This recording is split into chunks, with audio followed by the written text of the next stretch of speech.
ప్రపంచవ్యాప్తంగా ఈ మధ్య కాలంలో విమాన ప్రమాదాలు సర్వసాధారణమయ్యాయి. జరిగిన ప్రతి ఘటనలో పదుల సంఖ్యలో ప్రయాణికులు ప్రాణాలు కోల్పోతున్నారు.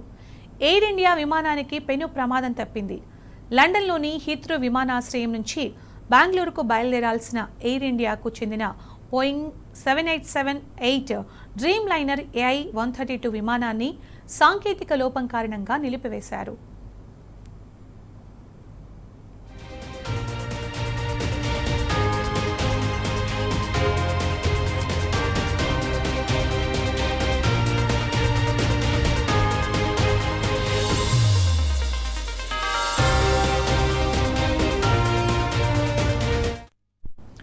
ఇంజిన్ స్టార్ట్ చేసే సమయంలో ఫ్యూయల్ కంట్రోల్ స్విచ్ సరిగ్గా పనిచేయకపోవడాన్ని పైలట్లు ముందే గుర్తించారు. ఎడమవైపు ఉన్న ఫ్యూయల్ స్విచ్ రన్ పొజిషన్లో ఉండకుండా 2 సార్లు ఆటోమేటిక్గా కట్ ఆఫ్ పొజిషన్కు మారిపోయినట్లు తేలింది. అయితే ఇటీవల జరిగిన అహ్మదాబాద్ AI-171 విమాన ప్రమాదానికి కూడా ఇటువంటి ఫ్యూయల్ స్విచ్ లోపమే కారణమనే అనుమానాలు ఉండడంతో ఈ ఘటన ప్రాధాన్యం సంతరించుకుంది.